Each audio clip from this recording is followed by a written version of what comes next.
2 more COVID-19 patients have tested negative for the virus, bringing the total recoveries to 3.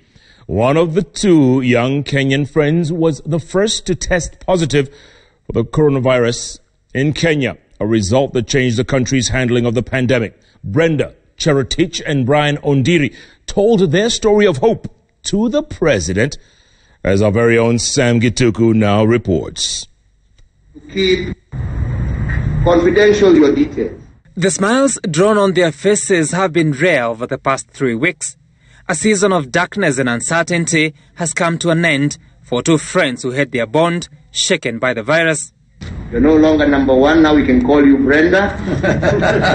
It is the first time in those weeks to be in the company of several people in the same room, and they were sharing it with the country's most powerful man, albeit virtually.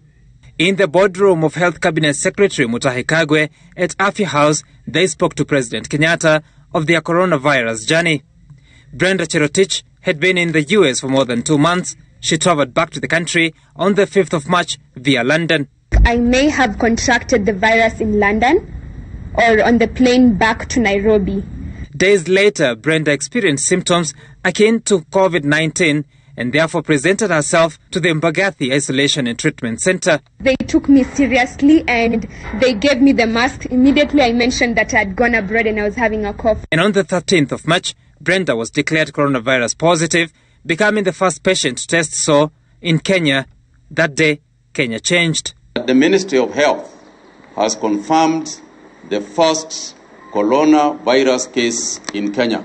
While the announcement was being made, officials from the Ministry of Health were on the ground tracing contacts that Brenda had made while en route anywhere in Kenya.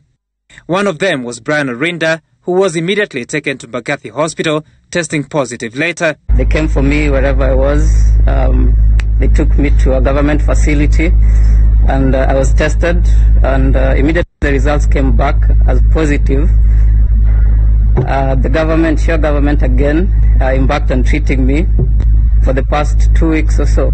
The doctors as well and the cleaners who came to clean my room, they used to talk to me a lot because sometimes I was very emotional. But I would like to assure everyone, all the Kenyans, that this is something that can be managed. We are all very proud of both of you.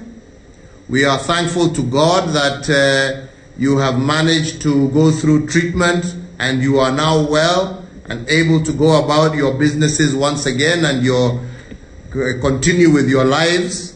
And after nearly 3 weeks of isolation and treatment, they have become the 2nd and 3rd patient to recover from the virus.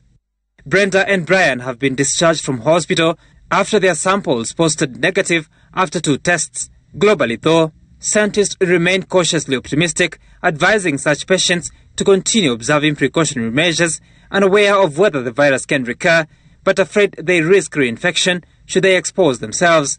The Ministry of Health optimistic of similar recoveries in the coming days, with only 1 patient reported to be in critical condition in the country. The current patient who is admitted in ICU in Aga Khan is actually on chloroquine and azithromycin and is making good progress.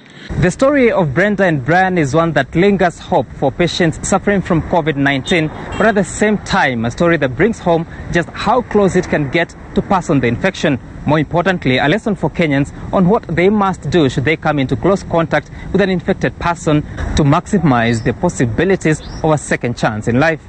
Sam Gituku, TV, Nairobi.